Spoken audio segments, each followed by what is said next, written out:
Bonjour Martin Blachier, je suis très heureux de vous retrouver pour ce deuxième numéro de Je veux savoir et aujourd'hui je reçois Arnaud Chiche, médecin anesthésiste réanimateur à Hénin-Beaumont et qui a créé le collectif Santé en danger.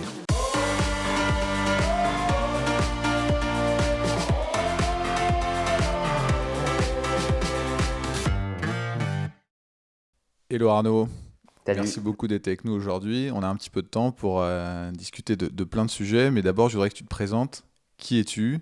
Qu'as-tu fait ces dernières années et qu'est-ce qui s'est passé là, ces derniers temps depuis le début de la crise Covid? Qu'est-ce qui s'est passé? Écoute, merci d'abord de m'inviter puis de me permettre d'expliquer un peu tout ça. J'ai 44 ans, j'ai 3 enfants en garde alternée, Jeanne, Nicolas et Rose, qui ont 17 ans, 15 ans et 9 ans. J'ai eu ma thèse d'anesthésie en 2005. J'ai pris en poste internat, un poste d'assistant à l'hôpital de Tourcoing, Hôpital public? hôpital public en réanimation, hôpital que j'ai quitté 12 ans plus tard. Et en fait, moi, je suis anesthésiste, mais j'étais passionné par la réanimation. Alors, tu sais qu'il y a des anesthésistes qui font surtout du bloc opératoire, d'autres qui font de la réanimation. Et moi, j'étais vraiment passionné par la réanimation médicale, donc j'ai en plus fait le DESC de réanimation médicale. Et puis après, pour des raisons qu'on détaillera ou pas, j'ai décidé en 2016 de changer d'établissement et d'intégrer la polyclinique d'Hénin-Beaumont. Tu as quitté donc l'hôpital public? J'ai quitté l'hôpital public, j'y ai gardé une activité de garde pour revoir les copains. D'accord. Et, Pour des raisons personnelles, amicales? Pour des raisons personnelles et amicales. Et puis parce que en fait, à Hénin-Beaumont, c'est une autre organisation. C'est un établissement privé à but non lucratif. Et en fait, hors période de crise sanitaire comme actuellement, en fait, on n'a pas de garde sur place. C'est des astreintes à domicile. Donc si tu veux, ça a changé complètement mon organisation. Et voilà, j'y suis maintenant à temps plein depuis 2016. Alors, ce qui s'est passé, c'est que moi, il n'y a rien de me différencie de beaucoup de médecins en France et notamment d'anesthésistes. J'ai été confronté, comme beaucoup de mes collègues, à la crise du Covid, la crise 1, que je les numérote. Mars-avril. Mars-avril. Dans mon établissement, en fait, je suis un des seuls à avoir... Ça s'est passé comment du coup?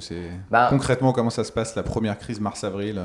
Concrètement, on commence à en entendre parler parce que tu vois, les Hauts-de-France, il y a l'Oise, la Picardie.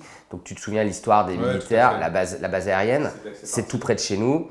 Et il se trouve que donc on commence à regarder un peu ça, on commence à recevoir des mails et puis surtout, un jour, en garde, dans le service d'urgence de mon établissement, est intubée en catastrophe la première patiente Covid de la région dans un état gravissime. Quand ça? Je me souviens plus. Je pense que c'est juste avant mi-mars en fait. C'est avant, assurément, c'est avant le confinement. Donc début mars peut-être. Avant que tout aille très très vite. Avant que tout aille très très vite. Et donc, écoute, on est tout de suite sensibilisé parce qu'en fait, on est tout de suite comme on n'était pas prêt. Et tout de suite, on s'est dit, oh là là, il y a eu tous les gens qui ont été en contact. Et donc en fait, Attends, juste du coup, quand tu dis on n'est pas prêt, concrètement, ça veut dire quoi? parce qu'on n'a pas compris du tout que le personnel est exposé. D'accord. On n'a pas de Vous protocole. n'êtes pas prêt à vous protéger? Non, on n'a pas de protocole. On comprend qu'il faut mettre des masques. Ouais. On comprend qu'on n'a pas beaucoup de masques, qu'il faut se rationaliser. Et dans les suites de ça, ça restera un souvenir gravé dans ma mémoire.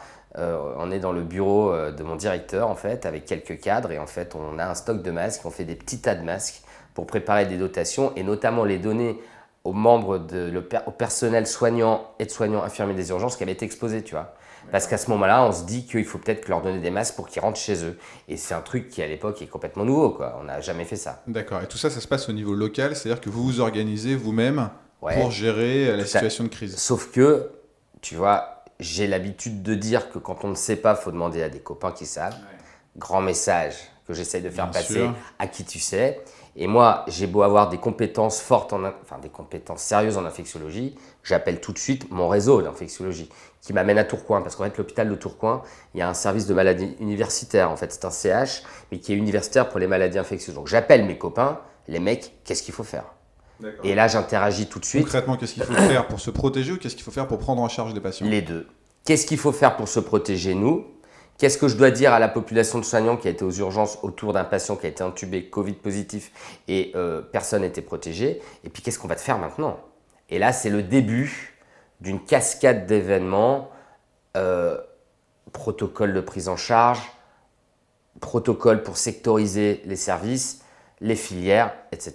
etc. D'accord. Et concrètement, tu n'avais jamais entendu parler du Covid avant ce moment-là ou... Non, comme tout le monde, si tu veux. Tu vois, je me souviens même que j'étais parti en vacances en février à l'étranger. Et je me souviens qu'on commençait déjà à en entendre parler, on commençait à dire, mais si, je suivais ce qui se passait en Chine comme tout le monde, avec un regard un peu circonspect, quoi. Je me dis, tiens, ils construisent un hôpital très vite. Mais j'étais pas convaincu. Et puis tu sais, Martin, bon, moi, je suis un gars qui écoute les infos, qui a un ministère, qui a des tutelles. Je pars pas du principe qu'on me dit pas la vérité. Donc, j'écoute ce qu'on me dit et puis je comprends que ça bascule très vite. D'accord. Enfin, qu'on ne dit pas la vérité, qu'on ne t'ait pas alerté, tu veux dire... Oui, non, mais c'est-à-dire, je pars pas du principe. Je pars vraiment pas du principe que le message qu'on nous délivre est pas le bon. Tu vois, j'ai appris à critiquer. Parce que c'était quoi le message qu'on te délivrait à ce moment-là? Écoute, il y avait la ministre de la Santé à ce moment-là qui quitte son ministère pour s'engager dans une démarche électorale. Il y a Olivier Véran qui arrive. Et j'ai pas le sentiment à l'époque que ces gens-là... Mais est-ce que tu crois pas que ce genre de choses, en fait, elle vient du terrain? C'est-à-dire que c'est pas étonnant que tu aies été le premier à t'en rendre compte, puisque c'est pas étonnant que eux, dans leur ministère, ils soient moins informés de ce qui se passe que toi qui es en première ligne. Moi, ça m'étonne pas, d'un point de vue extérieur, si tu veux, que ce soit la personne qui est en réamed après les urgences, qui se rende compte du phénomène avant tout le monde, vu que c'était un phénomène inconnu. Attends, chronologiquement, tu vois, on commençait un peu à en parler. Mais si tu veux, il n'y avait pas... D'autant que tu dis toi-même que tu étais dans la région qui a été la première touchée, c'est-à-dire près de l'Oise, où on a eu les premiers clusters. On était tout près de l'Oise, et nous, on n'a pas été autant impactés que l'Est, ça c'est sûr. Mais si tu veux, ça se passait tout près de nous, et très vite, il y a eu beaucoup de patients qui sont arrivés dans les Hauts-de-France. Pas à hauteur de l'Est, on est d'accord, et pas à hauteur de l'Île-de-France, mais on a été quand même en contact. Et en fait, tu vois, moi, mon souvenir, si tu me le demandes, c'est tout de suite de me retrouver dans une situation où on n'a pas de matériel, pas assez. Les tests, tu as le sentiment que là, on parle d'un truc réservé au CHU, quoi, et que toi, tu les auras pas tout de suite. Et qu'il va falloir inventer des prises en charge, des méthodes diagnostiques et des méthodes d'orientation de filière dans les hôpitaux qui n'ont jamais été écrites, quoi. Et il faut tout fabriquer. Et ce qui est, sincèrement, là, c'est vraiment le docteur qui te parle. Ça, c'est un truc qui... Le collectif après, toi, il est en train de naître là. Je me revois avec mes collègues anesthésistes que je tiens à saluer parce que j'étais pas tout seul. On écrivait des protocoles de prise en charge thérapeutique, des protocoles, si tu veux, pour permettre aux urgentistes et nous de détecter les malades. Et en fait, tu sais, ces protocoles-là, on les modifiait tous les jours. Parce qu'un jour, il a fallu mettre l'anosmie, un jour, il a fallu mettre la diarrhée, etc. Alors, comment aurais-tu voulu que ça se passe? Parce que là, je vois un phénomène quasiment de crise où vous organisez en local, étant en première ligne par rapport à un phénomène nouveau. Comment ça aurait pu se passer autrement? C'est-à-dire que, alors, on aurait pu imaginer qu'on savait que ça allait arriver et que du coup tout était déjà prêt, mais partons du principe que c'est pas le cas. Du coup, comment ça peut fonctionner autrement et quel malaise tu as toi par rapport à la manière dont ça s'est fait? Tu me parles de la première crise là? Je te parle du moment où on parle là, c'est-à-dire je te parle de ce tout moment-là. début. Alors là, très sincèrement, je suis quand même très résilient. Tu vois, mais merde quoi. Qu'est-ce qu'ils ont foutu là avec les masques? Je t'assure. Et quand tu sais que derrière, après, ils disent que le masque ne sert à rien, je me dis, mais ils sont vraiment, mais qu'est-ce que c'est nul en com. Il suffisait de dire, excusez-nous les gars, on a merdé quoi. D'accord. Là, je comprends pas. Je suis assez résilient. Et quand même, j'ai baigné moi pendant une quinzaine d'années avec les infectiologues. Et moi, j'ai grandi dans mon métier en réanimation en entendant qu'un jour, il y aurait des grandes pandémies. Et en fait, je ne vais pas très loin là-dedans, mais je me rends compte que rien n'est prêt. C'est-à-dire que le plan de guerre, il n'est pas écrit. Si un jour ça arrive... Alors, je dézoome un tout petit peu, Arnaud, parce que c'est mon rôle. Moi, tu sais, je suis plutôt médecin de santé publique. Je regarde les choses d'un peu haut. Je me mets dans ma position. Honnêtement, est-ce que l'impact du fait que vous ayez manqué de masques, qui est évidemment très problématique, ça a fait que les choses se sont passées complètement différemment? Parce que moi, ce que j'entends, c'est que vous vous êtes organisé, vous avez mis à jour des protocoles en permanence, ce qui me semble très bien. Le confinement, il est quand même venu relativement rapidement. On a été le deuxième pays à se confiner, très peu après l'Italie. Donc finalement, la chaîne de commandement pour prendre une décision au niveau de la société française, elle a été relativement rapide. Après, vous vous êtes débrouillé. Alors, il y a sans doute eu quelques contaminations. D'ailleurs, tu peux nous dire, est-ce qu'il y a eu des contaminations dans... J'allais y venir. Il y a eu énormément de contaminations dans ma clinique pour deux raisons. On a mis trop de temps à avoir les tests. Et un jour, en conférence téléphonique, si tu veux, là, je sens avec le recul que je suis monté un peu en puissance à ce moment-là. Il y avait une conférence téléphonique avec l'ARS et les cliniques du groupe. Et moi, j'ai dit, si jamais vous ne nous donnez pas des tests, je ferme les urgences. Je dis ça, mon directeur est à ta place. Hein. Je dis, moi, je ferme les urgences. Parce que tu comprends que les malades arrivaient, on ne pouvait pas les tester. Et après, on devait les trier dans la clinique. Les PCR, elles sont faites à la clinique? Elles n'étaient pas faites à la clinique et on ne pouvait pas les faire. On nous disait qu'elles ne se seraient pas exploitées. Donc on n'avait pas le matériel pour les faire, premièrement, et on n'avait pas la filière. Et à un moment donné, je menace l'ARS de dire, mais moi, si c'est ça, vous fermez le service d'urgence. Parce que c'est trop injuste. Et ils ont fait quoi? Dans le jour même, j'ai eu des tests. D'accord, donc Voilà. ils ont fait les choses. Ils ont fait les choses, mais pendant 15 jours. Et là où je rebondis, tu dis ça, tu dis, vous êtes organisé. Je te redis qu'on a classé des patients Covid, non Covid, juste sur des arguments cliniques. Clinique, ouais, de Voilà, symptômes. c'est important. Et enfin, comme on était quand même dans une logique de rationalisation. Pendant 15 jours. Ouais, Ouais. c'est beaucoup. Hein. Non, mais surtout dans une Et phase comme on expérientielle, était dans c'est une beaucoup. logique où il nous manquait du matériel, quand le patient il était étiqueté Covid, il y avait de l'isolement et du matos qu'il n'y avait pas quand il était étiqueté pas Covid. Et par exemple, aujourd'hui, ça ne nous viendrait même pas à l'idée, mais les services non Covid, il n'y avait pas de masque, hein, on ne mettait pas de masque. Et les services Covid, on faisait vachement gaffe. Et comme on s'est planté, Bah oui, bien sûr. bien sûr. Parce que tu comprends, si tu as la même situation, mais que tu as beaucoup de matériel, mais enfin, tu protèges tout le monde, tu isoles tout le monde. Dans le doute, qu'est-ce qu'on Donc, fait en médecine? concrètement, vous avez eu beaucoup de contamination Oui. à ce moment-là. Et Dieu merci, on n'a pas eu de mort. D'accord. Mais on a eu beaucoup de contamination dans le personnel. Et dans le personnel, des gens qui ont été hospitalisés. Il y a des services de... Je ne sais pas si j'ai le droit de les citer. Non, je vais respecter le secret médical. Il y a des équipes entières d'un service de médecine qui ont été malades. D'accord. Et tu sais, étant un peu dépositaire de ce qui se passait dans la clinique, je tiens à te dire que, je te le dis sincèrement, je ne l'ai pas beaucoup dit ça, hein, à l'époque, je serre les fesses et j'en ai encore gros sur la patate. Et là aussi, le collectif est en train de naître. Parce qu'en fait, je me dis, est-ce qu'il est normal qu'un garçon comme moi porte cette responsabilité-là, d'avoir finalement exposé ses copains par manque de matos, par manque d'informations? Je voudrais revenir sur autre chose, Martin, très important. Vas-y. Quand tu dis, ouais, comment tu me dis, vous êtes organisé. Tu sais, moi j'aurais aimé qu'il y ait un mec qui vienne à la clinique, un responsable de médecine de catastrophe, un missionné par l'ARS, pour me dire, Arnaud, qu'est-ce que vous avez fait dans la clinique? Ben voilà, j'ai fait ci, j'ai fait ça. Parce que moi, des crises sanitaires, j'en ai quand même pas organisé beaucoup dans ma vie. Tu m'expliques pourquoi l'ARS n'a pas envoyé des gens dans tous les hôpitaux pour auditionner un peu ce qui était fait? Tu vois? Alors, il y avait des retours d'expérience par des conférences téléphoniques, mais on nous demandait ce qui était fait, on racontait ce qui était fait, qu'on disait d'accord, merci Hénin Beaumont. Et à Lens, qu'est-ce que vous faites? Et ça, Martin, ça c'est un truc que j'ai jamais digéré. Non, mais ça, je suis d'accord, mais comment tu l'expliques du coup? Ça veut dire, selon toi, c'est dû à quoi? C'est dû au fait qu'on n'a jamais voulu faire un plan pour des choses comme ça qu'on n'imaginait pas arriver? Ou tu penses que c'est quelque chose de beaucoup plus systémique sur la manière dont le système fonctionne de façon générale? C'est les deux raisons. Je pense que d'abord, tu vois, mais bon, comme on ne parle pas de ça, mais comme entre la crise 1 et la crise 2, comme il n'a pas été écrit le scénario de prise en charge de la deuxième crise, petite, moyenne ou grave, à l'époque, il n'y a rien de fait, premièrement. Donc comment tu veux en vouloir aux ARS finalement? Tu sais, les ARS sont juste, à mes yeux en tout cas, une émanation. Je respecte le personnel des ARS. Ouais. Pour moi, ce n'est juste qu'une émanation du ministère sur le terrain. Mais en fait, ce système-là, si tu veux, ne sert qu'à délivrer un message qui est descendant et éventuellement qui va aller voir un peu sur le terrain ce qui se passe. Mais moi qui suis plutôt réanimateur, prise en charge grave, etc., les ARS à ce moment-là ne m'apportent rien. Quand je te dis rien. Et donc, j'embraye sur la deuxième partie de ta question. Oui, je pense très sincèrement qu'il y a un problème systémique d'organisation globale de la santé en France et on aura l'occasion peut-être d'en reparler. Et je pense que, pour te répondre très concrètement, Martin, je pense que dans chaque région de France ou de chaque territoire de sécurité, enfin territoire de sûreté on appelle ça, tu sais, il y a un partage de territoire. La zone, quoi, d'accord. Il doit juste y avoir un responsable de crise, point barre. Un responsable de crise nucléaire, un responsable de crise Covid, et puis il est d'astreinte le mec. Et puis quand il y a une crise, il ouvre son tiroir, puis il va balancer le protocole à tout le monde, et on n'en parle plus. C'est compliqué à faire ça.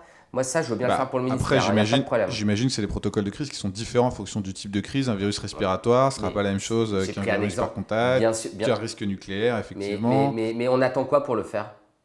D'accord. Bah ouais. Non, mais tu comprends, j'entends ce que tu dis. Tu comprends. En fait, si tu veux, on est dans un système comme ça qui est très parisien finalement. Et puis, quand tu es dans les Hauts-de-France, c'est la brousse, quoi. Ouais, mais est-ce que c'est vraiment un sujet parisien, région? Non, Parce que s'il n'y a pas de plan de crise, il n'y a pas de plan de crise, qu'il soit à Paris ou qu'il soit en région. Quand même, c'est la traduction, si tu veux, d'une certaine rupture entre quoi qu'on dise. Et quand je dis ça, ce n'est pas démago et ce n'est pas pour être anti-système, parce que tu sais, moi je suis un gars standard, hein, je suis un mec assez modéré. Hein, donc, par rapport à ma présentation initiale, j'ai oublié de te le dire, je suis apolitique, j'ai jamais participé à la vie d'un syndicat, j'ai été président du collège de services de réanimation extra-universitaire de France, qui était en fait, tu vois, un truc, on faisait des congrès pour les médecins. Je m'amuse à dire que j'étais jamais élu délégué de classe. Enfin, tu vois, Ouais, t'es pas un représentant, t'es pas un militant. Pas du non, tout. non, mais J'ai une vie de famille qui est très chargée, c'est ce que j'avais compris. une vie amicale qui est fondamentale. Et bon, voilà, je referme la parenthèse. Donc, je ne suis pas un anti-système, mais je me rends bien compte, si tu veux, qu'on est tous à se regarder et puis regarder ce que fait le CHR, ce que font nos PU. Bon, bah, En gros, ce que tu reproches, c'est de dire comme au Japon, où ils s'entraînent à peu près tous les mois pour savoir s'il va y avoir des ouragans parce qu'il y a des tremblements de terre en permanence.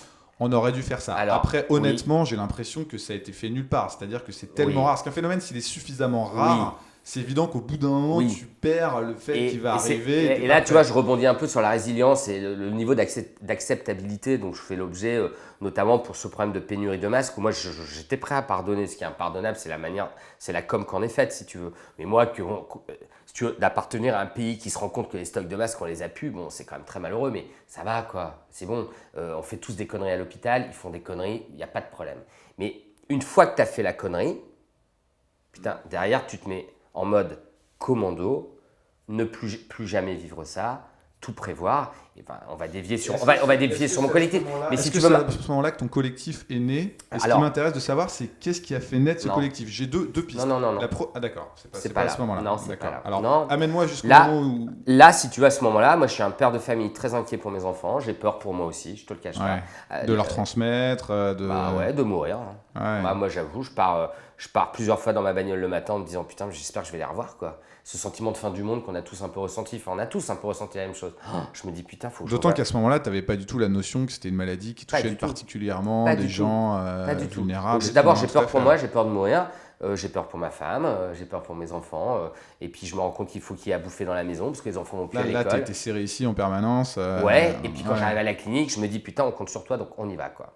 Et ce qui se passe très bien à la clinique, si tu veux, c'est qu'avec la direction, ça se passe hyper bien, tout est fluide. Mais quand même, je fais mon job. Je fais juste mon job. C'est-à-dire que je me dis pas, je fais mon job. Et quand je rentre le soir et que j'écoute Jérôme Salomon, qui devient mon moment rituel comme tout le monde, et puis que j'écoute les discours de Macron, je me dis, oh ouais, tiens, c'est bizarre. Je comprends pas très bien le côté paternaliste du président. Mais j'écoute Salomon et puis je me dis, voilà, toi, tu es un élément de la chaîne et puis il faut y aller. C'est pas là.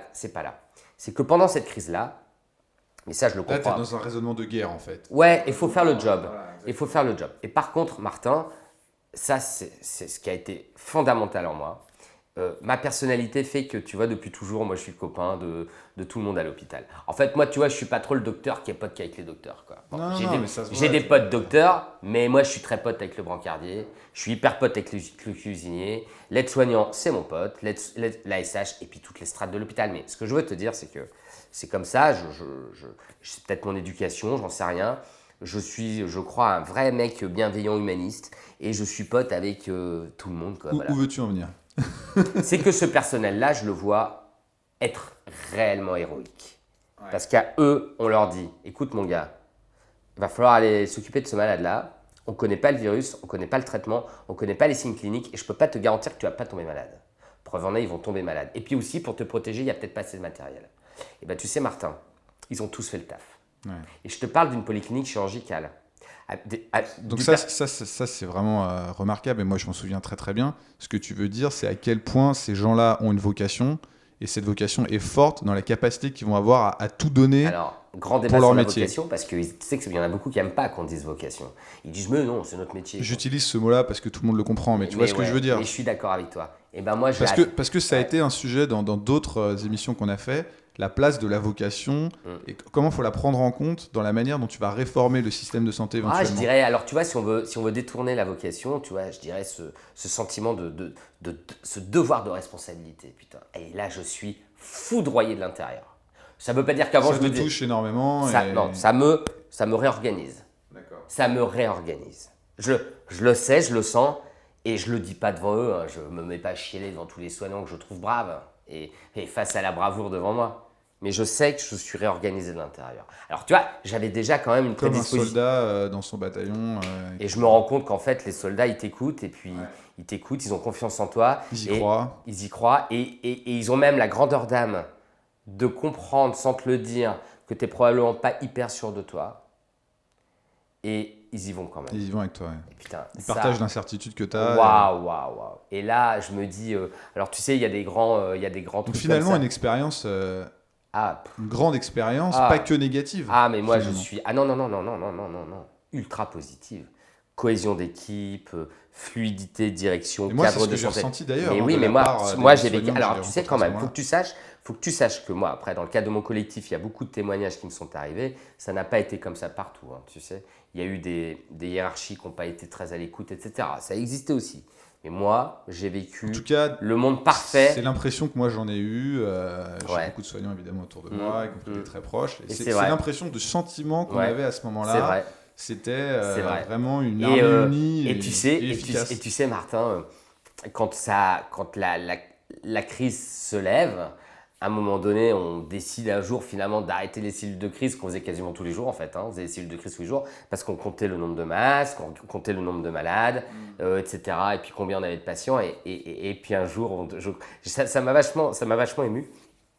Un jour, on décide que c'est la dernière cellule de crise et il y a une cadre de santé, la cadre des urgences à l'époque, je crois.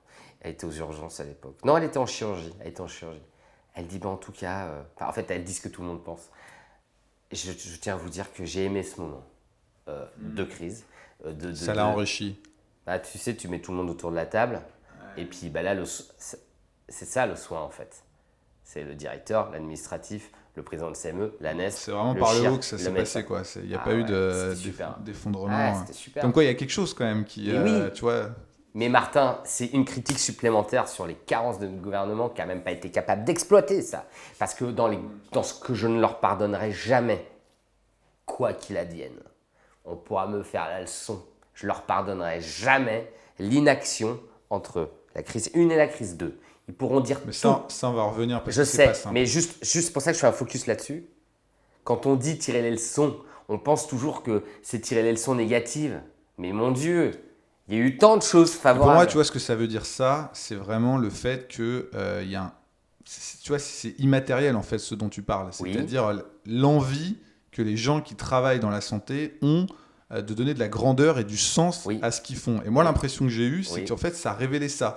C'est-à-dire à quel point ça doit être particulièrement pris en compte quand tu organises le système de santé. Et est-ce que le système de santé utilise suffisamment ça et a suffisamment conscience de ça là, avec tes mots parfaits et précis, tu viens de comprendre pourquoi je crée le collectif. Voilà, tu l'as dit à ma place. Non mais, tu l'as dit à ma place. J'espère que c'est dans la boîte. Je pense, ouais. Voilà. Mais non, mais tu l'as dit. Je ne peux pas me permettre de dire que j'aurais pu dire ça parce que tu l'as ultra bien dit. Je vais revisionner la bande. Le Ségur, donc déconfinement. Le Ségur est organisé. Je regarde le Ségur à la loupe parce que ma femme est gynécologue et elle suit l'actu et on regarde ce qui va être fait. Premières annonces du Ségur, ce qui est prévu de faire. On se dit putain, génial.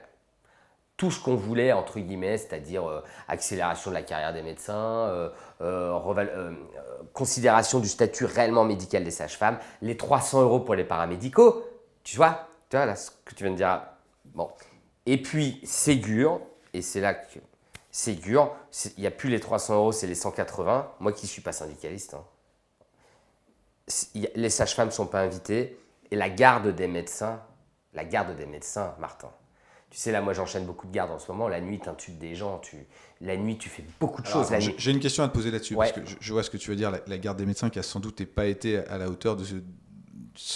Elle n'a pas été abordée. Voilà, d'accord, elle n'a pas été abordée. Mais Je reviens là-dessus. Ce qui te touche le plus là-dedans, c'est quoi? Les paramédicaux. C'est le concret ou pardon. c'est l'impression finalement qu'il y a une ingratitude? Hein, c'est un symbole ou c'est la réalité? Je vais te de ce qui a l'expliquer été mieux. offert Je vais te l'expliquer mieux. Crise 1, je suis témoin de tout ce que tu as dit, cette grandeur d'âme, de la naissance de quelque chose, tu vois, de ce dévouement. Dans un système qui était malade en plus. Hein. Dans un système qui était malade. On le dit même pas assez. Moi, dans mon réseau perso d'infectiologue, je sais qu'il y a une crise 2 qui va arriver. On ne sait pas. Non, mais je te dis, D'accord. mais ma perception à moi, Martin. Ouais. Hauts-de-France, mon réseau d'infectiologues, on sait qu'il y a une crise 2. C'est un peu le brouillard. L'entité, on ne la connaît pas, on ne connaît pas sa puissance, on ne connaît pas sa portée. Mais on sait qu'il y aura quelque chose. Voilà, tu vois, je ne prends pas trop de risques en disant ça. Qui risque d'y avoir quelque chose. Donc, moi qui suis le docteur non syndicaliste, non politique, mais qui a été fracassé par les soignants dans le bon sens du terme, je regarde je me dis, le Ségur, je me marre tout seul. Je me dis, quelle chance. Des négos pour les soignants entre les deux crises, ils ont été fantastiques, ils vont devoir encore être fantastiques. Et là, je me dis même, sans connaître le monde des syndicats, je me dis même, ça va être de la rigolade, quoi. Emballer, c'est peser. Sauf que emballer, c'est pas du tout peser. Je suis en colère, je suis en vacances. Je peux te dire que je suis dans une période de vie heureuse. Je suis en Corse avec mes gamins. Moi aussi, je suis en déconfinement. On a réussi à partir en vacances. Je voulais les emmener en Bretagne. Je me suis fait insulter par mes ados. Ils me disaient, mais tu rigoles. Donc, on a réussi à tomber sur nos pattes en Corse. Ouh là là, attention à ce que tu dis là. Non, mais la Bretagne, c'est très bien. Oui, mais je sais, mais j'adore la Bretagne. Mais tu vois, ils voulaient du soleil et donc on a de la famille en Corse et on se loue des bungalows, tu vois. On passe des bonnes vacances et puis bon, ça se voit plus trop en ce moment, mais je suis un grand sportif en fait. Et en mai-juin, je prépare 2 triathlons très importants pour moi et je continue en juillet. Je cours tous les jours, donc je me lève à 5h du matin, je cours 15 bornes tous les jours, etc. Et ce matin-là, avec mon café, avant d'aller courir, il est 5h du mat'. Il fait frais. Je fais un truc que je ne fais jamais, c'est-à-dire exprimer des propos sérieux sur Facebook. Moi, je suis le gars qui parle de conneries, de la famille, des copains, des conneries, quoi, puis qui met des photos de mes gamins, de mes copains. Là, ne me demande pas pourquoi. C'est la première fois de ma vie que j'écris un truc un peu sérieux. Et j'écris un truc trash sur le Ségur en disant c'est vraiment dommage que moi, j'ai pas été invité au Ségur parce que moi, si j'avais été invité au Ségur, je leur aurais dit, vous signez là, sans la moindre contestation, tout de suite. C'est un truc assez autoritaire. Qu'est-ce que tu veux dire là? Sinon, quand la deuxième vague arrivera... Qui vous signez? Le gouvernement? D'accord. L'État. Sinon, quand la deuxième vague va arriver, et là je mets l'émoticône doigt d'honneur, et je mets 10 émoticônes doigt d'honneur en regard de 10 items. Si on doit encore abandonner nos enfants pour pouvoir faire face, doigt d'honneur. Si on doit encore devoir s'inquiéter pour nos copains, tu sais, Martin, parce que tu sais, je t'ai vu, je t'ai beaucoup parlé. Donc c'est de l'ingratitude. Pour répondre à la question de tout à l'heure, c'est à l'impression qu'il y a une ingratitude de l'État totale et pour moi inacceptable. Vous qui vous êtes inacceptable. Donc j'écris ce illustré. post. J'écris ce post, ça devient viral. Partagé, blablabla. Donc ça veut dire que tu as touché juste, c'est-à-dire que ton ressenti est partagé par plein de gens qui pensent exactement la même chose que toi. Je suis en Corse. Le jour où je fais ça, c'est un samedi 10 ou 11 juillet. Je suis à la plage de Porticcio. Et France 2 m'appelle. Je suis à la plage. D'accord.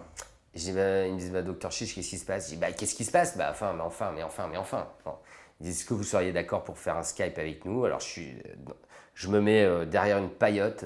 Je suis dégueu, là. Je peux même pas aller prendre une douche. Et ils font un Skype de 8 minutes avec moi. Et ils en gardent 5 secondes au journal de Delahousse. Comme à chaque fois.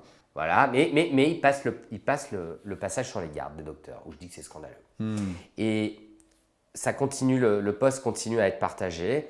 Je commence à recevoir de plus en plus de témoignages. Alors, je me prends un peu au jeu quand même. C'est-à-dire que je m'amuse un peu à le partager sur des groupes, des petits forums. Tu vois, je souffle un peu. Je me dis, tiens, il y a une braise. Je souffle un peu dessus, mais. D'autant que tu es en colère. Donc ouais, mais sans arrière-pensée. Là, j'avoue, je suis un peu fier. Je me dis, oh la vache. Parce que tu sais, moi, je suis quelqu'un de profondément simple et humble. Vraiment. C'est ma personnalité, quoi qu'on en pense, quoi qu'on en dise, même s'il y a des détracteurs qui essayent de faire de moi un dingue ou un gourou ou un mégalomane. C'est ça qui revient là. C'est pas l'impression que j'ai. Ouais. Il suffit de regarder Twitter, mais c'est Twitter, on s'en fout. Ouais, mais moi, je suis un gars. Et il y a un truc que j'aime, c'est la littérature. Mais la littérature humble. Tu sais, j'aime bien lire des bons polars, etc. Et Je viens de me découvrir un vrai plaisir à l'écriture, tu vois. Et le truc dont je suis le plus fier à ce moment-là, quand mon post il est partagé, c'est ah putain, le pouvoir des mots. Le pouvoir des mots. Et des réseaux sociaux. Et des réseaux sociaux. Tu sais, les mots bien placés, quand la mayonnaise prend, les dégâts que ça peut faire. Enfin, les dégâts positifs. Alors, donc là, tu sens que tu as touché juste avec tes mots un grand nombre de personnes qui ont le même sentiment d'ingratitude. Voilà. Donc, je commence à recevoir, tu vois, beaucoup de messages, mais c'est gérable. Hein. Bah, merci. Qu'est-ce qui t'a pris? Bah, les gars, excusez-moi. Tu vois.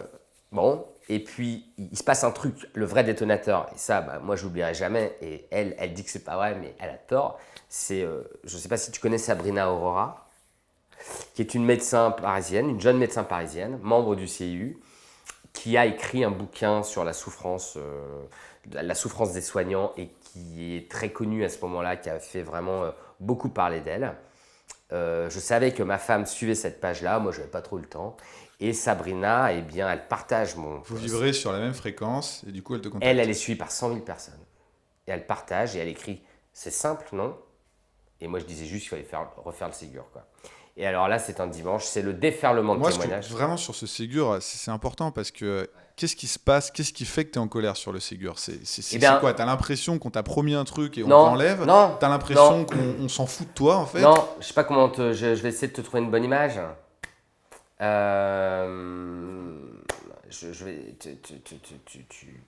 as dit à ton... Pour moi, t'as dit à ton directeur d'entreprise que tu méritais un véhicule de fonction type DS5 ou DS7 ou tu vois, un haut de gamme allemand. Et on te dit, bien sûr, je t'ai compris. Et puis tu découvres une Twingo qui a 100 000 bornes. Non, d'accord, mais en fait, c'est le mode de communication. Non, pas que. C'est du prix, en fait, c'est ça que non, pas. Non. C'est de la manipulation, en fait. Alors, attends. Au lieu d'être franco et de dire ça, on peut pas vous le donner, on va vous donner ça. Voilà. On joue, en fait. Le président de la République, sur ses dernières allocutions, quand il est à Pontoise, et même quand il fait ses discours, où à chaque fois il fait le bon diagnostic, à la fin il te dit toujours « heureusement on a fait le Ségur ». Et en fait, à ce moment-là… En fait, c'est un problème de communication. Non, c'est un problème… C'est le fond de la proposition qui est je peux me lâcher ou pas? Mais non, c'est un problème d'incompétence totale et de méconnaissance totale du soin. Parce qu'en fait, aujourd'hui, dire on fait un Ségur de la santé entre deux crises et faire un focus sur l'hôpital, notamment, mal le faire, fracturer le soin. Ils ont fracturé le soin. Qu'est-ce qu'ils auraient dû faire? Alors, tu veux vraiment que je te dise? Bah oui. Rien. Ah, ouais. Ça c'est intéressant, tu vois. Ça me parle. Moi, je pense qu'il valait mieux ne rien faire. Qui, à ton avis, a dit il faut faire un Ségur? Attends. Alors, deux c'est venu d'où cette idée de faire un Ségur? Tu veux vraiment que je te dise tout ce que je sais? Non, vaut mieux pas. Non, mais je veux que tu répondes juste à cette question. Attends, cette question-là, elle est fondamentale. Je pense au fond de moi qu'il fallait rien faire, parce que comme ce qui a été fait… Moi, ma présence, c'est parce que… j'en ai quand je t'entends. Ma présence, c'est parce qu'il y a eu un Ségur quand même. Hein. Ouais. Il n'y a pas de Ségur, j'existe pas. Il faut quand même réfléchir à ça. C'est intéressant. Tu te dis que tu fais un accord pour les soignants, derrière, moi j'ai un groupe de 200 000 personnes en 3 mois. Et je suis dans tous les médias. Donc, tous, c'est la même raison que toi. C'est-à-dire, ils ont l'impression qu'on leur a dit « Vous êtes extraordinaire, je vais faire de la communication en vous donnant l'impression que je vais vous donner quelque chose. Derrière, finalement, on va donner un petit peu moins. » C'est pire que ça, Martin. En fait, on crève, quoi. On crève de nos conditions de travail. On crève que les ratios sont pas bons. On n'est pas assez nombreux. Mais tu me dis qu'ils auraient dû ne rien faire. Oui, parce que quand j'ai deux idées. Soit tu fais rien, et auquel cas, au moins, les choses sont claires. De toute façon, ça fait longtemps qu'il ne s'est rien passé. Et même si les syndicats, ils se battent dans un combat noble et les autres collectifs se battent dans un combat noble depuis 1 an ou 2, concrètement, il n'y a que les urgences qui ont tiré un peu leur épingle du jeu finalement. Hein. C'est vrai que Pelou, il a été bon pour les urgences ces dernières années. Il a réussi, manifestement, parce qu'il connaissait bien François Hollande, il a réussi très vite à avoir des choses pour les urgences vachement bien quand même. Bon, voilà. Mais finalement, tu te dis, on aurait passé 6 mois de plus comme ça, voilà. Là, en fait, autre point de vue, je me dis aussi maintenant, aujourd'hui quand même, parce que tu vois, il faut que je sois dans le consensus, puis il faut que je sois dans la construction, annonce que c'est un terrain tu vois, tu te souviens du jeu SimCity? Tu sais, tu avais un terrain vert et puis tu devais mettre une mairie. Ouais. Annonce que ton Ségur, tu as mis la route. Tu as mis les routes de la future cité. N'annonce pas que tu as mis l'école, l'hôpital, les pompiers, le port et les usines. Annonce que c'est les fondations. Et ça, encore une fois, Bah, c'est pas Mais c'est pareil. quoi, ils sont trop sûrs d'eux, ils pensent qu'ils vont réussir à vous la mettre à Non, l'envers. bon, je pense sais qu'Olivier pas, Véran, je pense qu'Olivier Véran est très sûr de lui. Et je pense Olivier je Véran, pense ça fait aussi. 3 mois que je prétends. Et je dis, enfin voilà, je t'assure, Martin, qu'avec une grande humilité, je dois avoir Olivier Véran en face de moi à un débat pour discuter avec lui de la santé et pour lui montrer là où il Tu a crois que ça tort. servira à quelque chose? Je pense qu'il n'osera jamais d'abord. Mais moi, ça me permettrait de lui expliquer qu'on peut être ministre de la Santé et avoir une carrière remarquable sans avoir fait l'ENA et être reconnu, Il n'a pas fait l'ENA, lui. Hein. je sais, sans avoir fait l'ENA, j'ai dit, et accepter l'idée d'avoir en face de soi un médecin de terrain, mal rasé, fatigué, pas hyper bien habillé, qui connaissent au moins Non, mais aussi alors, bien. tu vois, je vais te dire un truc, Arnaud. Moi, j'ai pas cette impression d'Olivier Véran. J'arrive pas trop à l'imaginer, se dire, je vais leur promettre quelque chose, mais en fait, je vais pas leur donner, je vais bien les avoir, tu vois. C'est pas ce que je perçois du personnage. Donc, qu'est-ce Non. qui s'est passé? Mais qu'est-ce qui s'est passé? Il s'est passé que, si tu veux, il s'est passé que les syndicats ne sont pas entendus entre eux, qu'il y a eu beaucoup de dissonance autour de cette table de négociation, mais qu'Olivier Véran, pour des raisons, à mon avis, mais bon, je ne sais pas si je dois aller par là.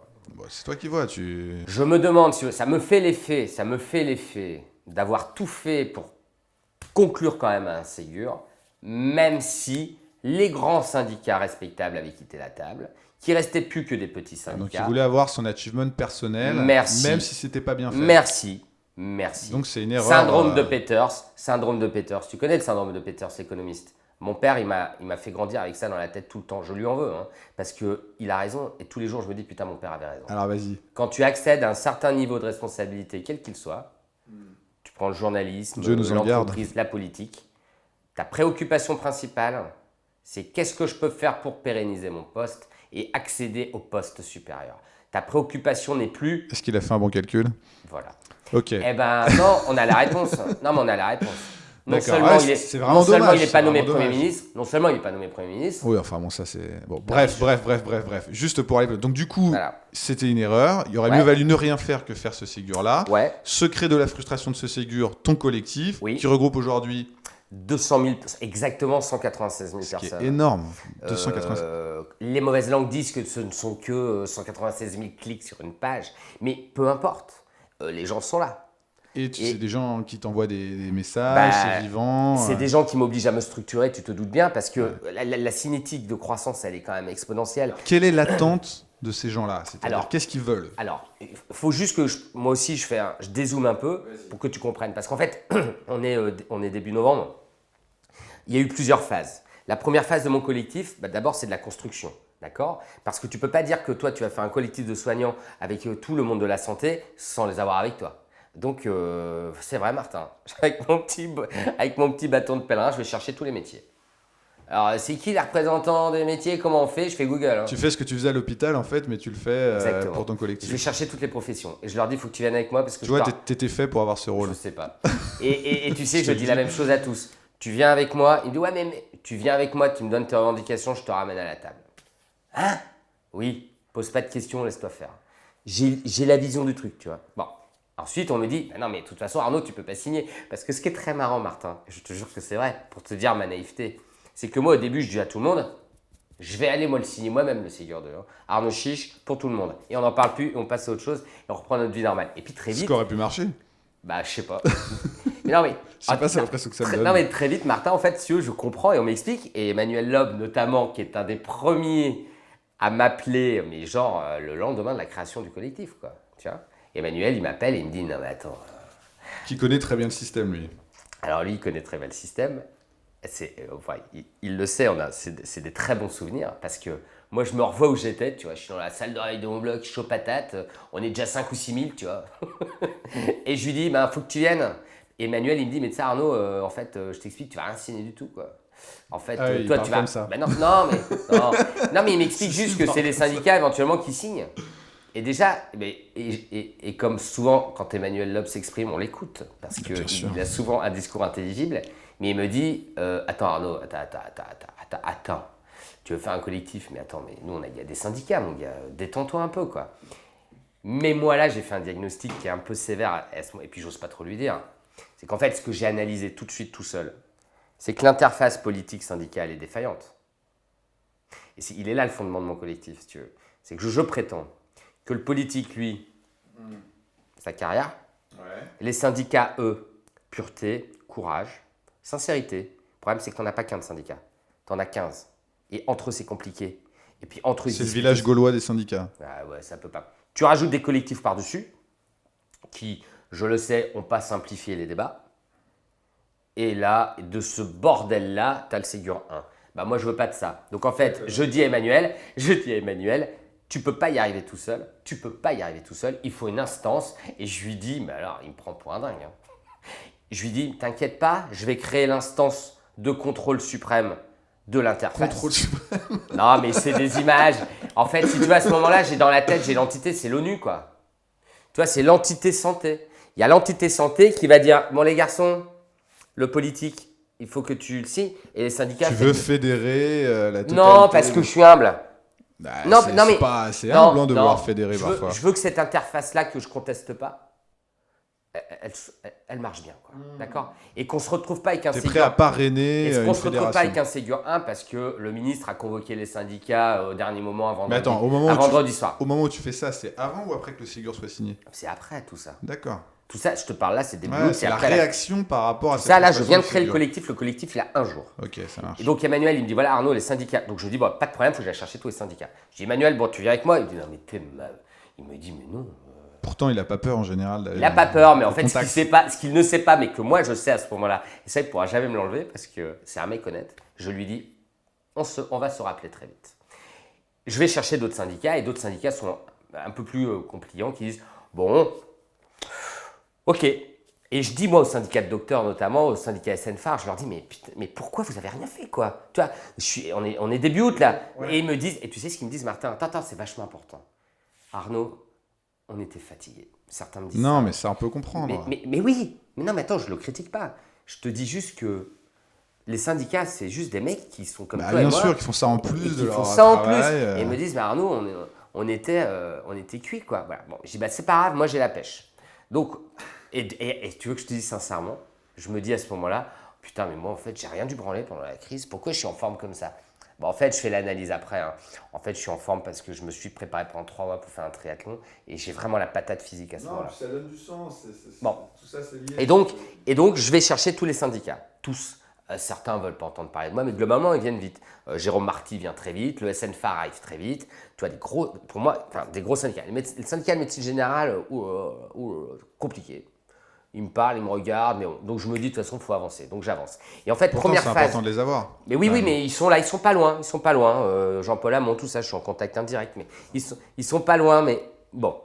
Et en fait, les gens témoignent.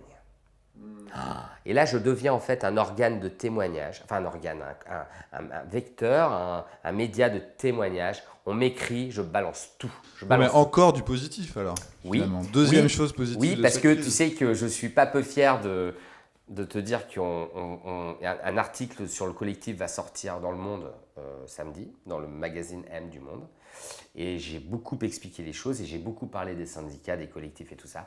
Et j'ai dit, et mon board a dit, parce que la journaliste a interrogé mon board, et mon équipe a dit un truc qui est très très chouette. Elle a dit, mais quand bien même on n'arrive jamais à faire le Ségur 2, on aura donné un peu de bonheur aux soignants.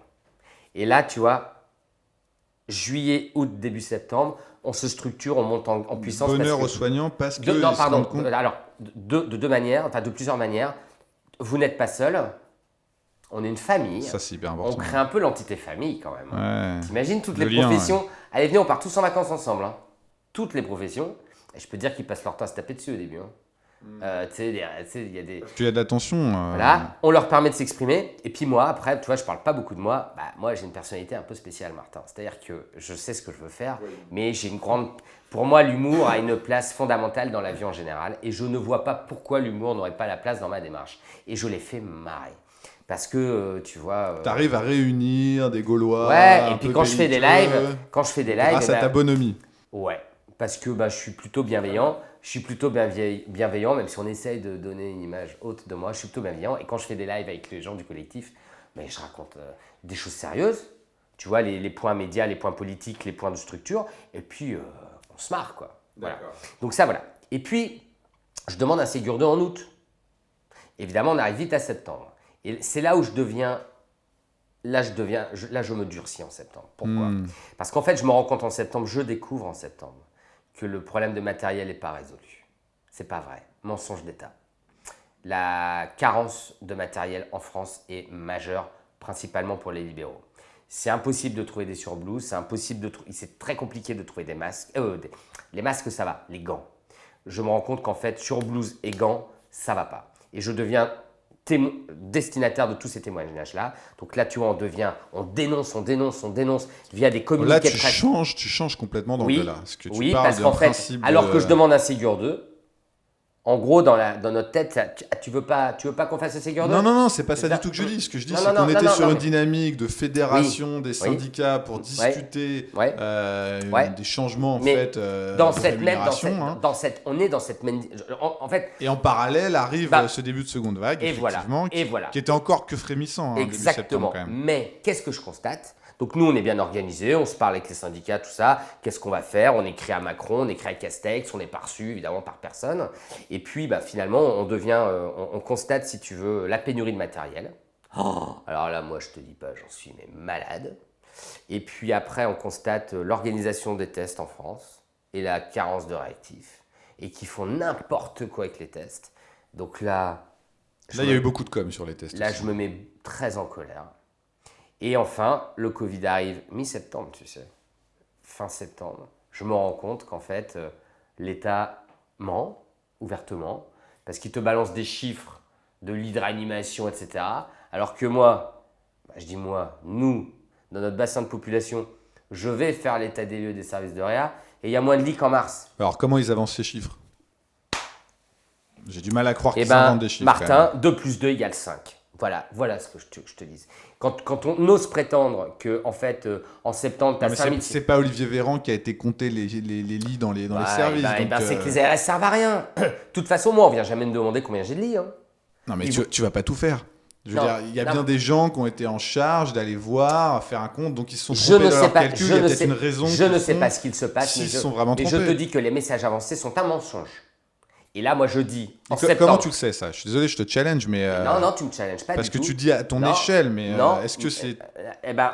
Écoute, mon propos sera celui de mon échelle, puisque quand les médias m'invitent, moi... Alors après, dans mon collectif, tu sais, Bureau national, antenne régionale. Donc vrai. Après, j'ai les infos de toute la France. De toute la France. Mais je prends toujours... Eux, ils ont compté et ils ne trouvent pas ce nombre-là. Non, exactement, premièrement. Mais je prends toujours l'exemple de mon bassin de population. Nous, on a fait des réunions. Lens, Arras, Béthune. Alors, t'as combien de lits? Ah, t'en as tant. T'en avais combien en mars? J'en avais tant. Mais pourquoi t'en as pas? J'ai pas de paramètres. Donc en fait, dans mon bassin de population, en tout cas, il y a moins de place en septembre qu'en mars. Donc en fait, il faut arrêter de dire n'importe quoi. Alors, qu'est-ce qu'il aurait fallu faire? Parce que bon, qui disent qu'il n'y a pas le bon nombre de lits, qui pensent qu'il y en ait plus que ce qu'il y a en réalité, puisqu'il n'y a pas les ressources. Et puis après, tu sais, Martin, c'est... Parce que moi, je vais te dire aussi, nous, on a bossé avec une ARS. Et on sait aussi que parfois les ARS allaient dans les services, on leur disait peut-être qu'il va y avoir une seconde vague qui va arriver, et on leur répondait non, mais nous on n'a pas envie de déprogrammer, on a envie on a envie de reprendre les patients qu'on n'a pas pu prendre. Donc cette seconde vague, elle n'a pas été anticipée par le gouvernement, elle a été très discutée sur un plan scientifique et épidémiologique, surtout sur sa vigueur, avec ce phénomène hivernal honnêtement qui nous a quand même beaucoup tous surpris, et moi je le sais, parce que ça pour le coup c'est mon domaine. Mais personne l'a vu, si tu veux. Martin. Et ça, je sais parce que je l'ai vécu. Moi, je suis quasiment pas parti en vacances cet été. C'est pas ça le débat. J'étais en permanence sur les plateaux. J'étais le seul à dire qu'on allait avoir une seconde vague. Après, je pensais pas qu'elle allait avoir cette nervosité en octobre. Donc, et il n'y a pas que le gouvernement qui croyait. Et je dirais même que le gouvernement y croyait un peu plus que les soignants cet été. Martin, je suis d'accord avec toi dans tout ce que tu viens de dire. Mais c'est pas ça le problème. Non, c'est pas ça le problème. Écoute. Peut-être que c'est quand tu es anesthésiste, et c'est ça que j'ai dit dans les médias pendant 2 mois, quand tu es anesthésiste et que tu endors une charmante jeune femme de 30 ans pour une arthroscopie de genou, évidemment qu'il ne va rien se passer. Et pourtant, il peut tout se passer.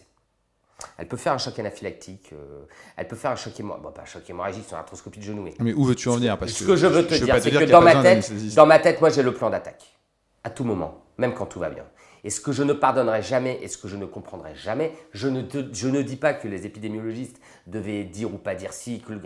Ils n'ont pas anticipé, c'est-à-dire se mettre autour d'une table avec des experts et dire qu'est-ce qu'on fait si ça recommence. Ça n'a pas été fait, Martin. Ça n'a pas été fait. Donc tu as l'impression de revivre la même chose que ce que tu as eu en la pire, en pire, puisqu'en mars, on était confinés complètement, on avait tout de suite déprogrammé complètement, tu te souviens, et puis en plus, on avait, entre guillemets, j'oserais te dire, cette fraîcheur, quoi. Tu vois, Je pense que c'est surtout ça.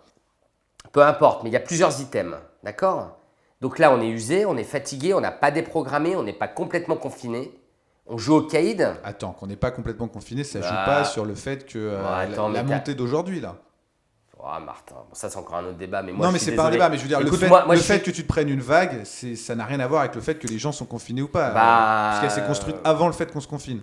Oui, mais bon, certes. Oui, tu vois ce que je veux dire. Ok, d'accord. En termes de temporalité, je suis d'accord avec toi. Non, je suis d'accord. Là où je peux t'entendre, c'est quand tu dis j'ai l'impression que ce que tu me disais au début, c'est-à-dire. Je vais te le dire autrement. On a fait système D, on refait système D. Je vais te le dire autrement. Oui, voilà. Et je vais te le dire autrement. En tout cas, je me rends bien compte que toutes les décisions qui ont été prises à partir d'octobre, couvre-feu, tout ce que tu veux, il y a 3 semaines de retard. Voilà. Il y a 3 semaines de retard. Ça, c'est vrai. Il y a 3 semaines de retard. Ça, c'est vrai. Donc, non-anticipation, 3 semaines de retard. Je dis juste une chose. Alors après, Castex, il dit ah ouais, mais à qui va-t-on faire croire qu'on peut créer des anesthésistes alors que ça fait. On met 12 ans. Je le fais pas mal. Je l'ai pas mal, hein. Ouais. Ça, on met 12 ans à en faire. À qui va-t-on faire croire qu'on va faire des infirmières alors que c'est 3-4 ans? Bien sûr que non, il n'a pas tort. Alors? Bon, alors. Eh ben, et alors, l'idée du pec citron. Alors, donc, tu dois me demander là, normalement. Je te regarde avec des grands yeux. Qu'est-ce qu'il me raconte? Non, mais ça, c'est sorti tout seul sur un plateau, puis tout le monde me dit que c'est génial, y compris les experts. Ah, bah, je vais dire ça aussi alors. Tu sais que mon collectif Santé en danger, donc il demande un Ségur 2, il va écrire la santé 2.0, et puis il ne faut pas trop me chercher parce que j'ai des idées de société 2.0 aussi. Moi, je ne te cherche pas. Mais me cherche pas. Non. Donc là, on est sérieux. Il n'y a pas assez de paramédicaux, on le sait, c'est un état de fait, j'espère que ça se réglera dans les années à venir, on travaille, voilà. Et il n'y a pas assez de médecins, puis il n'y a pas assez de capacités, etc. Bon. Donc en fait, si tu veux, je prends l'image d'une bouteille de pec citron en fin de vie. Ouais. On a tous vécu ça. Moi, j'ai un lave-vaisselle, mais... Il te reste un fond de pec citron, d'accord? Ouais. Et pourtant, tu as une montagne de vaisselle à faire. La montagne de vaisselle, l'image n'est pas très très belle, mais il faut imaginer que ça représente, je vois très bien ça représente les patients, on va dire. Et le pec citron, le fond de bouteille, ça représente les soignants disponibles. Qu'est-ce qu'on fait dans ces cas-là? On économise le pec citron. Non, pas mal. Ah, tu dilues le pec citron. Merci. Tu ouvres ton bouchon, tu mets de l'eau, tu mélanges et ça mousse encore. Et très sincèrement, à ce moment-là, quand tu fais la vaisselle, on s'est tous fait la réflexion. Finalement, on pourrait prendre des trucs vachement plus dilués parce que ça mousse pareil, quoi. Bon, voilà. L'idée, si tu veux, c'est que tu as dilué. C'est que tu as dilué. Voilà. Qu'est-ce que je dis? Il fallait regarder la population de médecins réanimateurs, d'anesthésistes, infirmiers spécialisés en réanimation. Qui peut faire quoi? Et où ils sont. Ouais. Il fallait ensuite prendre la cartographie, inviter tous les chefs de service, dire bon alors toi t'es qui? Toi t'es réanimation Béthune? Je dis n'importe quoi. Hein. T'as 15 lits? T'as 5 réanimateurs? Je t'en pique un. D'accord, une optimisation des ressources sur le territoire. Ah, c'est bon, t'as gagné. Et ça, c'est pas fait. Oh putain, Martin. Alors, comme j'ai eu cette idée-là il y a un mois... Parce que je lis partout que ça fonctionne quand même beaucoup mieux que la première fois. Moi, c'est ce que je dis, y compris sur le lien avec la ville, y compris sur la sollicitation des cliniques privées. Donc, bon. Alors, à chaque fois, c'est des questions à tiroir. Hein. Premier sentiment, quand ça commence, non, c'est faux ce que tu viens de dire, exactement l'inverse. Au début, tout au début, oh là là... Tout le monde est un peu éreinté. On se dit, mon Dieu, on a l'impression que l'entente entre les... Non, mais honnêtement, ce que les gens ne se rendent pas compte, c'est que ça nous a pris quasiment autant par surprise, cette seconde vague, que la première. Ouais. Et ça, tous les épidémiologistes te le diront. C'est-à-dire qu'on a changé de dynamique à un moment, et il y a eu un phénomène de surprise. Donc, c'est pas si étonnant que ça. Mais Martin, très sincèrement, intellectuellement, est-ce que tu as le droit de raisonner sur la surprise à partir du moment où c'est déjà arrivé, quoi? Tu vois, t'as un constructeur de paquebot, t'as ton pote qui conduisait le Titanic. C'est toi-même. Le mec qui s'est tapé l'iceberg, tu vérifies la coque. Toi-même, Arnaud, tu l'as dit tout à l'heure, tout le monde est fatigué. Je veux dire, d'un autre côté, l'exécutif, il est fatigué aussi parce qu'il ne s'est pas rien passé en fait entre les deux vagues. Il s'est passé les tests. La galère des tests. Mal fait. Ils ont dû gérer ça. Il s'est passé la galère sur les masques. Moi, je me souviens pendant tout l'été, c'est est-ce qu'on met le masque en entreprise, est-ce qu'on le met là, la révolte des régions qui veulent le mettre dans la rue. C'est pas comme si c'était rien passé entre les deux. Martin. Ouais, enfin, t'es en train de me demander de les plaindre? je vais te dire un Non, truc. mais pas du non, tout. mais non, mais non, mais, Pas mais du tout. Martin, J'essaie juste je de te renvoie à regarder ce les que je choses t'ai dit tout à l'heure. Je te renvoie à ce que je t'ai dit tout à l'heure. Et, putain, quand tu as décidé d'être un homme politique, putain, c'est bon, t'y vas, quoi. Ou alors, t'appelles un ami. Qu'est-ce que je t'ai dit tout au début quand on a discuté? Moi, tu sais, il y a des trucs, des fois, je sais pas. J'appelle un ami. Ça, c'est vrai. S'il Mais est c'est un s'il reproche est qu'on leur fait, fatigué, je crois, en tout cas. S'il est fatigué ou s'il n'a pas d'idée, il ne fait pas croire qu'il a les idées et que c'est les bonnes qu'il est en train de te donner. Parce que sinon, il fait naître un mec comme moi qui va lui mettre la misère parce que je vais lui dire, bah là, tu fais n'importe quoi. Et puis là aussi, puis là aussi. Et puis, bah moi, je ne mettrai pas de cravate pour te le dire, mais je serai respectueux parce que j'ai une éducation. Mais je peux te dire que mes mots vont faire mal. Alors, revenons sur le PEC citron. Ouais. Donc, du coup, je l'annonce. Ça met du temps, si tu veux, à se mettre en place, mais quand même, ça s'améliore. Est-ce que ça, c'est vrai? Non. D'accord. Donc Non. là, ça veut dire qu'il n'y a Non, même pas eu non, d'amélioration. non, Alors, tout ce que non, les gens disent non, sur le lien ville-hôpital, non, sur les cliniques privées, c'est faux. Je le conteste à 300%. D'accord. D'accord. Et tant mieux s'il y a des endroits, ça va mieux que d'autres. Attends, je te dis pas que tout est nul. Je te dis pas ça. Mais ne dites pas que vous nous aidez. Évidemment, on n'est pas débiles, les soignants. C'est-à-dire que, tu as vu, l'autre jour, j'avais été inspiré, j'avais dit, ah ça, nous, les soignants, on fait des progrès entre les deux crises. On met des HBPM, on met des corticoïdes et on essaie de plus les intuber. Ouais. Nous, les soignants, on a tiré les leçons. Hein. Et vous avez fait quoi? Rien. Ils n'ont rien fait. Ils ont tiré aucune leçon. Donc, je me dis, il y a un mois, bah, j'ai cette idée-là en tête, mais je n'arrivais pas à la... Tu vois. Je me réveille un matin, puis ça se dénoue. Donc, je préviens Thomas Mesnier via des réseaux. Thomas Mesnier, député de La République En Marche, rapporteur de la loi sur la sécurité sociale. Je l'ai au téléphone. Je peux tout dire là. Et je Tu es libre de ta parole. Et je lui dis, j'ai une idée, ça va marcher. Petite parenthèse, je la fais valider par les sociétés savantes. Hein. SFAR, SRLF, SFMU. Ils me disent tous... Réanimateur, maladie infectieuse. Ils me disent tous, c'est super. Faut le faire. Faut au moins essayer. Tu vois? Ton truc de PEC citron. Ouais. Thomas Mesnier. Alors, je ne sais pas comment l'aborder. Il me dit assez vite, waouh, ah ouais, c'est intéressant. J'adore ton idée. Ouais, puis il dit qu'en plus, je suis médecin urgentiste. Ah, je dis, bah dis donc, c'est bien ça. Bon, je me dis, bah il va comprendre. Je lui dis, je voudrais vraiment que le ministre Véran soit au courant de cela et qu'il applique ça très très vite. Et tu y crois à ce moment-là? Non, je ne crois pas du tout. Mais je lui dis, pour essayer de le convaincre, je lui dis, dites-lui de ma part que je suis quelqu'un de bienveillant en force de proposition. Dites-lui de ma part que s'il l'applique dans les 48 heures, je ne dirai jamais que c'est mon idée. Et je m'engage sur Mais l'honneur. peut-être qu'il ne croit pas que c'est une bonne idée, lui. Ouais, mais il est mauvais alors. Il est mauvais, il est nul. Toujours est-il qu'il ne se passe rien. Donc, écoute, derrière, je médiatise le truc. Et je fais appel à tous mes contacts politiques pour faire pression, dont des députés de La République En Marche. C'est ça qui est rigolo, hein, si tu veux. C'est que dans mes soutiens, dans les gens qui m'aident, c'est des députés de La République En Marche à qui je dis je veux un rendez-vous au ministère, je veux un rendez-vous au ministère. Ce qui prouve que ça marche pas trop mal. C'est plutôt bien, ça aussi. Troisième bonne nouvelle. Mais je suis d'accord. Attends. Ah oui? Ah bah c'est vachement même rafraîchissant.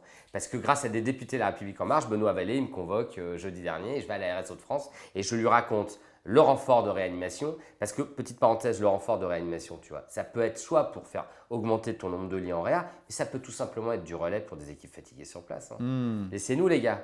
Donc j'ai créé une plateforme d'enregistrement de personnel prêt à aider et qu'on peut dispatcher partout. Bon. Mais surtout, mais bon, je ne sais pas s'il fallait qu'on parle de ça là.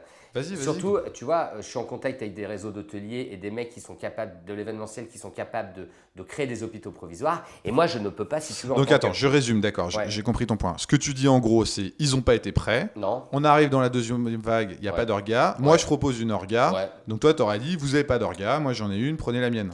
Et je vous la donne et c'est la vôtre. Oui, non, mais peu importe. Je m'en fous, moi. Importe, non, mais moi. Tu vois, non mais Martin, oui non mais attends, non mais d'accord. Martin c'est fondamental, ouais. Parce que tu sais bien que quand on est un peu médiatisé, et tu sais bien que le monde médical, tu l'as dit tout à l'heure, enfin on se l'est dit entre nous tout à l'heure, les médecins non mais qu'est-ce qu'il va dire? Non mais tu sais les médecins, tu vois on l'a dit, on n'aime pas trop les têtes émergentes. Tu vois, c'est quoi ce docteur qui s'exprime? Mais moi, j'ai pas été trop embêté. Bon, moi je suis pas moi un peu, mais toi tu présentes bien. mais tu vois, ce que je veux dire, c'est que tu sais, on est dans un système où en fait on n'est plus capable d'aller juste dire ah bah tiens c'est une idée qui est sympa ça. Non, on se dit ah là là, il propose ça, tout ça parce qu'il veut exister. Mais moi je dis à tous ces gens-là, tous les détracteurs, je voudrais leur dire une chose, c'est que j'existais déjà avant, hein. Et même allez, j'y vais, j'étais déjà célèbre avant. Ils étaient juste mal renseignés. Donc en fait, tu vois ce que je veux dire? on n'est même plus capable de se dire, bon, faut essayer de prendre les idées. Heureusement, je suis quand même entendu par des bonnes consciences, tu vois, des soutiens politiques, même des syndicats, tu vois. Jérôme Marty, à un moment donné, il m'a dit, Arnaud, c'est super, voilà, parce que je lui ai Moi, dit, j'ai des gens qui m'ont appelé, qui m'ont dit qu'ils te trouvaient super. Enfin, beaucoup de journalistes, mais même d'autres personnes. tu sais, on T'as aime pas bien que des gens qui je te pense qu'on détestent. aime bien ma sincérité. Je suis pas très langue de bois, mais je suis C'est respectueux. pas que de la sincérité, c'est aussi que tu De raisonnes la conviction. correctement. Si Et tu veux, Martin, tu fais des choses. il faut surtout être très solide devant moi. Je veux dire en termes d'argumentaire. Hein. Il faut être très solide devant moi pour me dire que j'ai tort. Hein. D'accord. Et je te Donc dis alors, ça qu'est-ce avec- qui se passe? Tu as des députés J'ai de la rendez-vous. République en Écoute, je vois marche. l'ARS. Attends, on est là, du coup. J'ai vu l'ARS jeudi dernier. Il m'a dit que c'était bien qu'il étudiait mes trucs. un peu mais tard, tu vois, mais ça bon. fera bientôt une semaine. C'est un peu tard. Hein. Parce que Jean-Paul Mira, qui est un grand réanimateur parisien, m'appelle la semaine dernière pour me dire Charleville-Mézières a besoin d'aide. Envoie des équipes. Je monte des équipes. Et qu'est-ce qui se passe? Parce que toi, tu as la capacité Ouais. de monter des équipes Oui. de Oui. celles et ceux qui vont aller. Bah oui, parce que la réserve sanitaire, si tu veux, qui n'a pas donné la prime Covid aux soignants la première vague, putain, mais les mecs, ils veulent plus entendre parler, quoi. Tu vois. D'accord. Et Donc, donc, en fait, moi, ils ont besoin de quelqu'un de frais et de sincère pour motiver des gens, pour être capable de se déplacer, de se mobiliser pour cette et seconde-là. puis C'est ça que tu me accessoirement dis. de le faire avec eux, tu vois. Ouais. Et pas dans ce contexte-là, mais il y a 15 jours, j'étais à Bastia pour filer un coup de main en réa. C'était pas dans le contexte Covid, c'était plus dans un contexte de manque de personnel chronique depuis plusieurs mois. J'ai montré, évidemment, j'ai informé le collectif que j'allais à Bastia en remplacement parce que j'avais vu passer un communiqué de la SFAR qui disait que la situation était compliquée. Donc j'ai été à Bastia. J'essaie de dédramatiser le truc. Pourquoi? Parce que d'abord, moi, je te rappelle que je demande en fait le Ségur 2. Donc, je n'ai pas créé un collectif pour embarquer les gens dans de l'entraide. Hein. Donc, j'ai bien différencié les choses. J'ai dit. C'est une parenthèse de deuxième vague dans ta démarche. C'est une parenthèse de deuxième vague dans la démarche. Voilà. D'accord. Mais qui, je pense intimement quand même. Qui renforce ta démarche par définition. Moi, je crois. Et ça, c'est pas forcément à faire comprendre. Donc, forcément... what's next pour toi? Parce que cette seconde vague va. Ministère jeudi, ça commence ministère déjà. jeudi, rendez-vous au ministère. D'accord, mais imagine, cette seconde vague va descendre. À un bout d'un moment, vous allez pouvoir reprogrammer vos interventions normales. Oui. Je pense qu'on fera en sorte qu'il n'y en ait pas de troisième.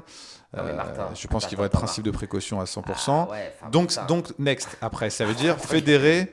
Martin, fais gaffe à ce que tu dis, parce que moi, mon avis, c'est plutôt quand même que là, il va être avec nous tout le temps. Si tu veux, juste, non, mais ça, d'accord. Je dézoome un peu, Martin. Il y a pas. Non, mais je me projette pour toi. Martin, tu trouves pas qu'on aborde ce truc-là quand même sous un angle, le Covid, et finalement toutes les mesures correctives sociétales, tu trouves pas quand même qu'on les aborde sous un angle vachement sûr de nous, quoi? Tu trouves pas qu'on manque d'humilité? Moi, je pense, Arnaud, que parfois on est obligé de se projeter aussi et qu'on peut pas rester dans l'effarement, obnubilé par quelque chose comme ça. Je pense qu'à un moment, il va falloir aussi qu'on enchaîne, quoi. Non, mais Martin, ça, je suis d'accord. Et tu vois, moi, je suis un gars qui va enchaîner tout le temps. Mais je trouve que tu vois, quand on est vachement. Alors là, pour le coup, moi qui revendique la vision binaire des choses, on est vachement trop binaire vis-à-vis du Covid. Je pense qu'on le connaît pas bien. Oui, mais à un moment, on est obligé de prendre des décisions, Arnaud. Tu vois. Mais c'est ça le problème. Et quand tu prends une décision, c'est binaire. Je la prends ou je la prends pas. Et je suis pas content quand les décisions sont pas prises. Mais ce que je veux te dire, c'est que j'espère qu'on n'aura pas de troisième crise. Tu vois. Ouais. Mais bon, il va déjà falloir qu'on fasse un bon déconfinement. Tu vois, mieux que le premier probablement. Se déconfiner sans doute en couvre-feu, avec toutes les mesures pour pas que ça redémarre, en surveillant de très très près, dans une dynamique hivernale qui de toute façon ne nous laissera pas le choix que d'être très très prudent. Et enfin, si tu veux, juste dans ce registre-là, tu vois, je trouve que la communication, elle pêche encore, hein, de toute façon beaucoup, parce que de toute façon, moi, toute communication politique qui se dit... Mais attends, je voulais juste me projeter, parce que imaginons... Oui. Accepte ce jeu d'imaginer que la seconde vague se passe et qu'on est dans une situation plus calme. Du coup, les prochaines étapes pour toi, ça va être de continuer à fédérer les syndicats pour pouvoir négocier un Ségur 2. Oui, enfin, ça c'est première étape. D'accord, et ensuite Santé 2.0. Parce que je prétends qu'il faut tout refaire. D'accord, donc il faut tout refaire. Repartir d'une feuille blanche. Je suis en train d'écrire, avec des petits groupes de travail, c'est des croquis, puisque moi... Mais t'emmènes qui avec toi là-dedans? Tout le monde. Tout le monde. Et attends. Y compris fondamental. Les PU puissants. Je crée une mini étincelle et on va dire que toutes les braises sont là. Hein, et qu'elles attendent à... Je ne veux absolument pas me faire passer pour le coordonnateur du plan santé. C'est pas ça. Hein, c'est pas ça. J'appelle de mes voeux les copains syndicats, les copains collectifs, si j'ose dire copains, les copains collectifs, les sociologues, les intellectuels, les politiques de bon sens, à dire parce que non, mais je suis d'accord avec toi, Arnaud, parce Mm. qu'en plus, même si tu dézoomes encore, Oui. je veux dire, il y a le monde de la santé qui Mm. doit être d'accord entre eux, et puis Oui. après, il faut aller négocier avec le reste de la société. C'est-à-dire Oui. que le monde de la santé ne peut pas non Oui, plus mais Martin- décider tout seul. Tu vois, Oui, c'est-à-dire alors, qu'il va falloir après oui. convaincre des Oui. gens au budget, Oui. des gens Oui, mais Martin- sur la dimension sociétale, Bien des sûr, gens sur la moi, dimension voilà, tu Je vois, savais pas si tu m'embarquerais organisationnelle. là-dedans, mais là, moi, j'ai les idées qui sont très précises. Il y a tes idées, mais il y a les idées de tous les gens que tu vas fédérer aussi. Non seulement. Donc là, on est vraiment dans le jeu politique quand même, hein, parce que là, il y a une dimension politique. Mais c'est surtout que moi, j'ai une vision qui est très simple, c'est que de toute façon, aujourd'hui, les restaurateurs, qu'est-ce qu'ils veulent? Ils veulent qu'il y ait plus de lits à l'hôpital, hein, pour pouvoir reprendre leur travail.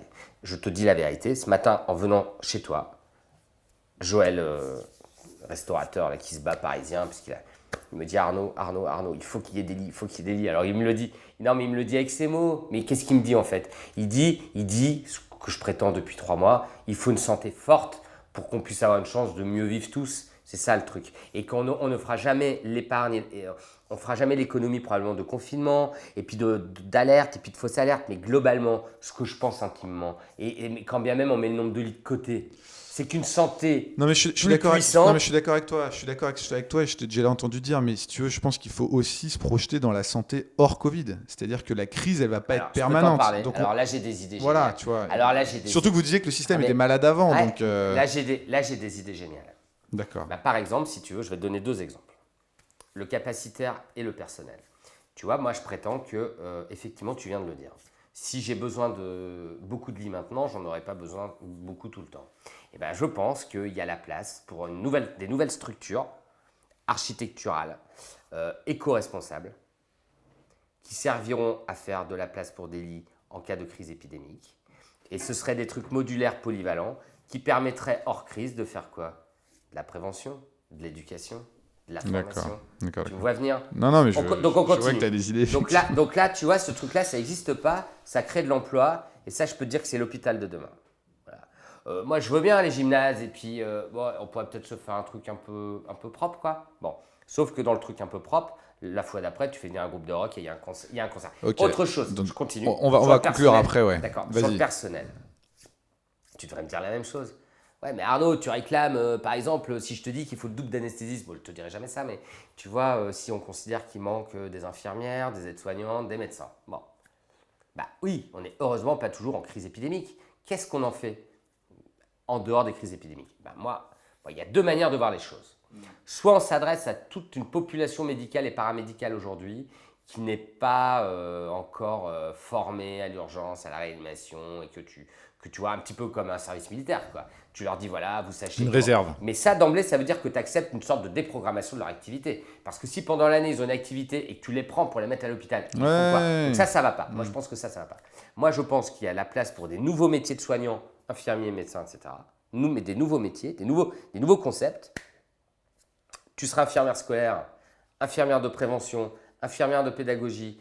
Parce que tu sais, tu ne peux pas dire nouvelle santé sans prévention et éducation des usagers à la santé. Il ne faut pas déconner quand même, hein. Si tu leur mets à disposition une limousine, tu arrives avec les pieds propres, hein. Bon, c'est ça que ça veut dire. Donc tu ne viens pas aux urgences pour faire n'importe quoi, tu multiplies pas les avis de spécialistes.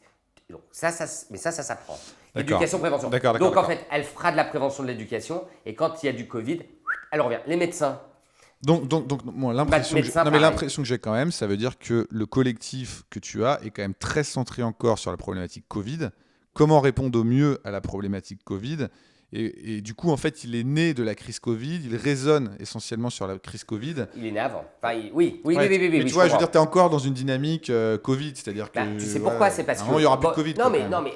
Bah oui, mais c'est pas grave. C'est parce qu'en fait, juste, si on doit conclure, le système de soins était malade, tout le monde le sait, on est tous d'accord. Et on est tous d'accord pour dire que le Covid a été un zoom sur ce qui se passe. Un révélateur, Martin. Mais c'est le Covid, ça aurait pu être une attaque nucléaire. En fait, il s'est passé juste une crise, 2 crises, pour te rendre compte des forces en présence, tu vois. Voilà. Ok. Bon, on nous demande de nous arrêter. Merci beaucoup Arnaud, c'était extrêmement intéressant. Je crois qu'on a revu toute l'histoire. Ouais, on a été assez large. Ouais. Merci à toi. Merci à toi de m'avoir laissé m'exprimer. Super. C'était un plaisir. Continue.